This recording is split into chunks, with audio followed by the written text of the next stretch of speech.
بسم اللہ الرحمن الرحیم۔ شروع اللہ تبارک و تعالیٰ کے نام سے جو بڑا مہربان اور نہایت رحم کرنے والا ہے۔ لڑائی کے میدان میں مجھے پرواہ نہیں ہوتی تھی کہ موت میری طرف آ رہی ہے یا میں موت کی طرف جا رہا ہوں۔ پیارے دوستو، یہ دلیرانہ قول اللہ تبارک و تعالیٰ کے شیر امام علی ابن ابی طالب علیہ السلام کا ہے، جنہوں نے اسلامی غزوات میں ایسی شجاعت، بہادری اور بے خوفی کا مظاہرہ کیا تھا کہ جس کی کوئی مثال نہیں ملتی۔ پیارے دوستو، غزوہ بدر مسلمانوں اور کفار کے درمیان لڑی جانے والی تاریخ کی پہلی عظیم جنگ ہے۔ حق و باطل کا یہ معرکہ 17 رمضان المبارک سن 2 ہجری کو مدینہ سے 150 کلومیٹر کے فاصلے پر واقع بدر نامی مقام پر لڑا گیا تھا۔ اس جنگ میں مسلمانوں کی تعداد کفار کے مقابلے میں کافی کم تھی، اس کے باوجود بھی مسلمانوں کو مشرکین پر فتح حاصل ہوئی تھی۔ پیارے دوستو، اس فتح کی ایک بڑی وجہ حضرت امام علی علیہ السلام اور حضرت حمزہ رضی اللہ تعالی عنہ کی خاص جانفشانی تھی۔ دراصل مکہ میں 13 سال کفار نے رسول خدا صلی اللہ علیہ وآلہ وسلم اور آپ کے اصحاب پر ظلم و ستم کے پہاڑ توڑے اور ہجرت کے لیے مجبور کر دیا، اور جب مدینہ میں رسول خدا صلی اللہ علیہ وآلہ وسلم کی دعوت کامیاب ہونے لگی تو قریش کو یہ خدشہ ہوا کہ کہیں ان کی حاکمیت عرب سے ختم نہ ہو جائے، لہٰذا قریش مکہ نے مسلمانوں کا پیچھا نہ چھوڑا اور اس برحق جماعت کے خاتمے کے لیے اپنی پوری قوت و طاقت کے ساتھ میدان میں اتر پڑے۔ پیارے دوستو، اس جنگ میں مسلمان مجاہدوں کی تعداد صرف 313 جبکہ کفار مکہ کی فوج 1000 کے قریب تھی، اور مسلمانوں کا سامان سواریوں کی قلت کی وجہ سے 2-2 3-3 آدمیوں کو ایک اونٹ پر سوار کر کے لے جایا گیا تھا، جس پر وہ باری باری سواری کرتے تھے، اور رسول خدا صلی اللہ علیہ وآلہ وسلم کے ساتھ سواری میں حضرت علی اور زید بن حارث تھے۔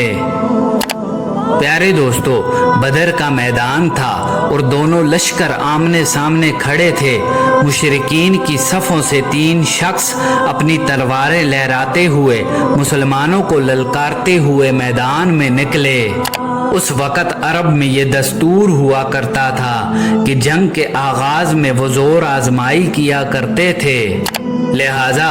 رسول خدا صلی اللہ علیہ وآلہ وسلم نے ان 3 حریف یعنی عتبہ بن ربیع، شیبہ بن ربیع اور ولید بن عتبہ کے خلاف حضرت امیر حمزہ رضی اللہ تعالی عنہ، حضرت امام علی علیہ السلام اور عبیدہ بن حارث رضی اللہ تعالی عنہ کو میدان میں اترنے کا حکم دیا۔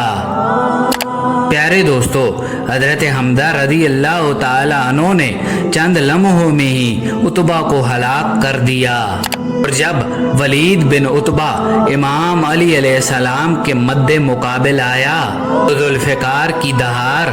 اور قوت ایمانی سے بھرے حیدری بازو کے آگے ولید بن عتبہ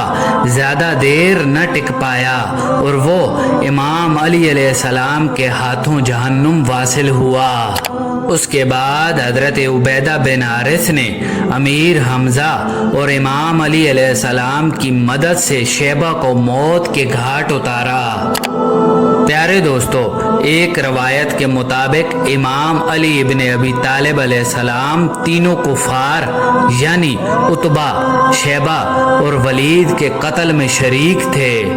اور جب کفار کے یہ بڑے جنگجو قتل ہوئے تو اسلامی لشکر نعروں سے گونج اٹھا اور کفار کے خیموں میں ہلچل مچ گئی،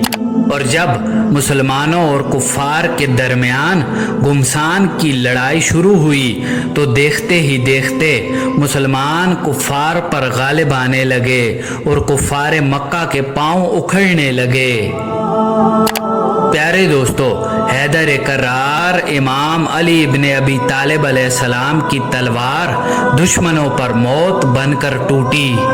وہ فوج جو تمام جنگی ساز و سامان کے ساتھ مسلمانوں کے مقابلے میں 3 گنا زیادہ تھی، اس کا تمام غرور و تکبر میدان میں بکھر کر رہ گیا۔